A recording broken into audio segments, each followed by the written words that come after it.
Hallo, ein Sondervideo zum Donnerstag und dann auch noch thematisch Predator. Ihr habt es am Thumbnail und am Titel wahrscheinlich schon gesehen, das hier ist ein Interviewvideo. Ich wollte nur ein paar Worte loswerden, bevor es gleich direkt reinspringt in dieses Interview. Und keine Sorge, ihr könnt das Ganze hier auch skippen. Unten sind die Timestamps. Ihr könnt Intro und Outro natürlich skippen, wenn euch das nun interessiert. Denn einige werden wahrscheinlich nur wissen wollen, was unser guter Dan zu sagen hat.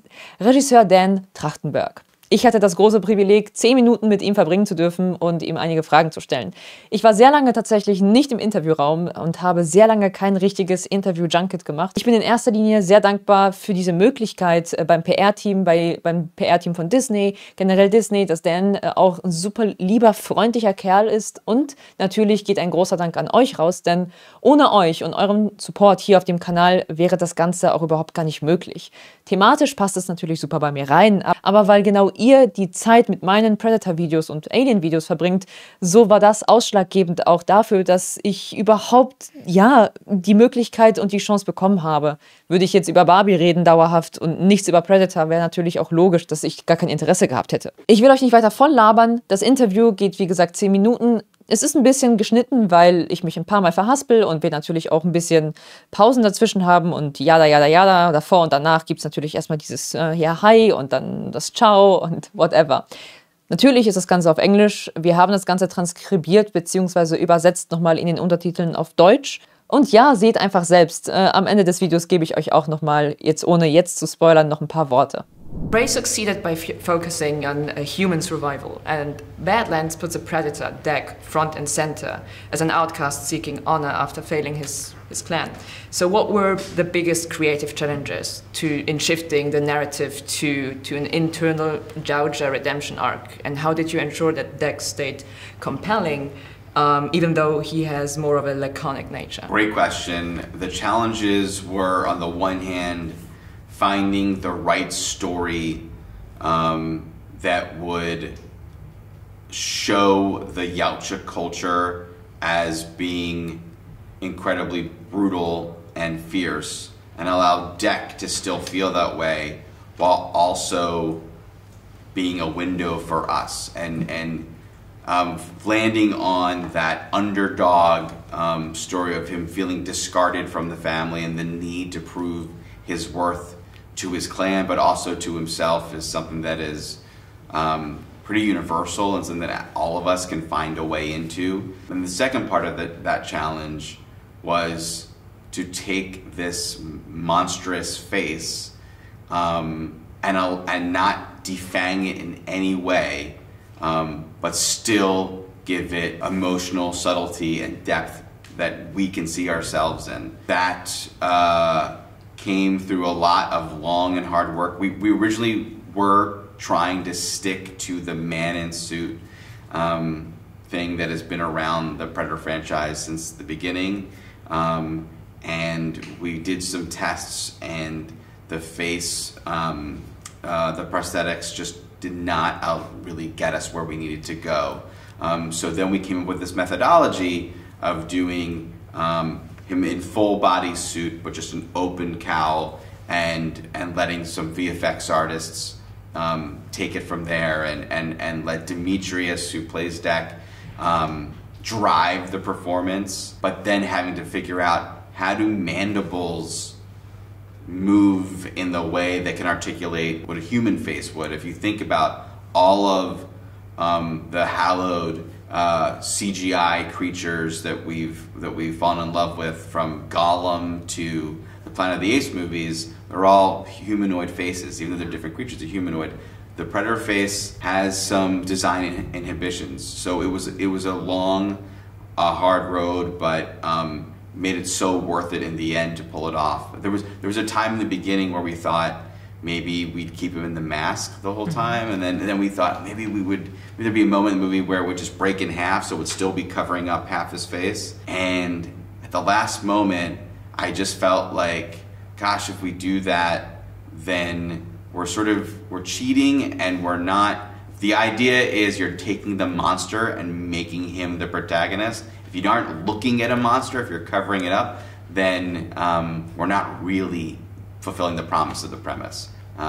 So those were the challenges. How about the language? Because I could imagine also thinking about how the mouth moves and the language. It seems to have a very like deep system and grammar, and I'm very interested in that one because I love learning languages, alien languages. Yeah. So we hired this guy, Britton Watkins, who's a linguist, and he developed the language based a little bit of what was there already, but frankly, the runic designs that were even in the original movie were just there to look cool.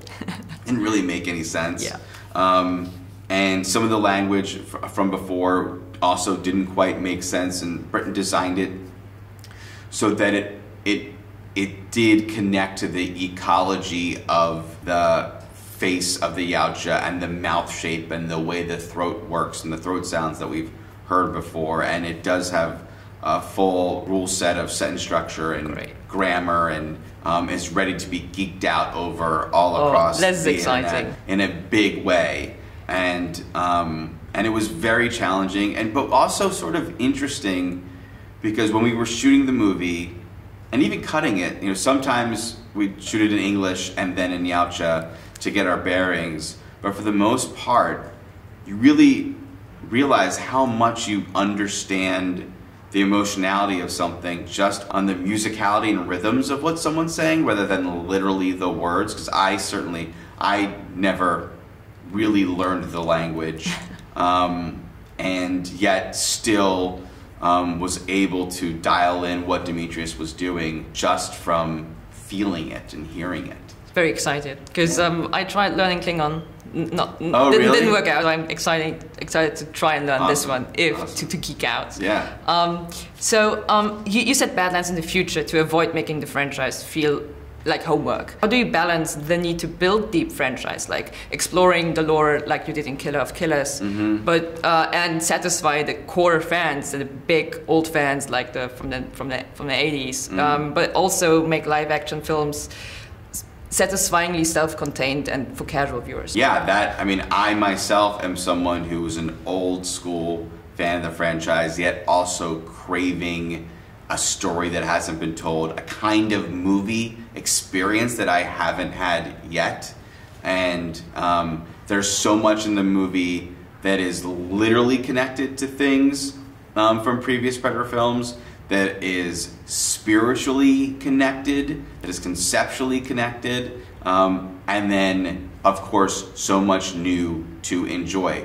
The Predator itself was a very new kind of movie, from the genre combination aspect to the design of the creature. And that's why it was so awesome when we saw it, and I wanted to make sure that I'm continuing to make things feel awesome for diehard fans, but also for people that love sci-fi and have fallen in love with the creature sidekicks or the monsters in a movie, and now get to have this crazy new experience where it's the protagonist. I love the planet, like the flora and fauna. It was so unique, so new, away from the humans, from Earth. But so can we expect to see more new stuff, especially now? The end teases something we've only seen in the books and games, the mother. So I'm very excited to see. Do you have anything planned going into that direction? Also thinking about keeping the lore and exploring everything. Will it be a continuation of Dak and Thea, or will it be a more standalone movie? There's so many things that I'm still excited about doing, and I loved also like the Predator being in a different place. I've done a few of these now that were Predator in a different time, and it was really cool to see it in a different place. And I think a lot about that going forward, in addition to other aspects, not just about the Predator franchise, but in science fiction in general, of kinds of things that could happen that we have never seen, and how cool that would be. Many fans are asking if we will see something like Alien vs. Predator, but what do you think is so, like, the core premise why Predator is still so fascinating for filmmakers like you and the fans? Because everyone's still quoting Arnold for doing Dutch, and you can still watch it today and have fun. Yeah, I think on the one hand, it is all those iconic Arnold things. that of all, it was such a thing for him in all of his movies, and Predator has some of the best Arnold moments. But truly, I think that it's the design of the creature that has stayed with us, because the movies have been up and down throughout the decades, and there's a lot of people that love the Predator creature and may not have even seen the movies. I see kids going to Comic-Con dressed up as Predator. They've not seen the films, but they love... They shouldn't. And they shouldn't. But they love the idea and the aesthetic of the character, and that it has a code, you know? Like, this is a thing that is very unique, was especially unique for the genre in '87, and speaks to there being so much more story, that it's sort of, I thought a lot about the gangster genre or the hitman genre. If they existed in real life, we would be very afraid of them, but in movies, we're rooting for them. Yeah. Dak is outcast for failing his clan because of generational stuff that he cannot,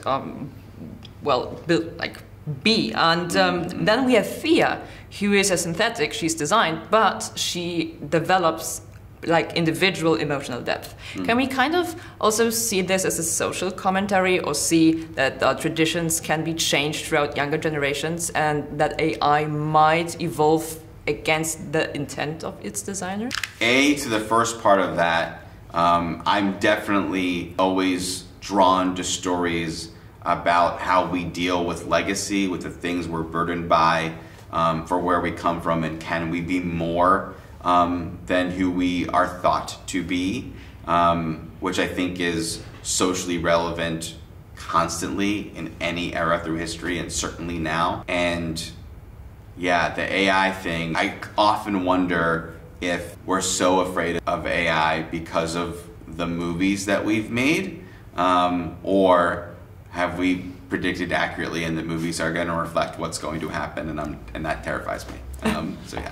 Ja, das war das Interview mit Dan Trachtenberg. Und ich habe Predator Badlands jetzt zweimal gesehen. Ihr habt auf diesem Kanal auch schon die Review dazu bekommen am Dienstag.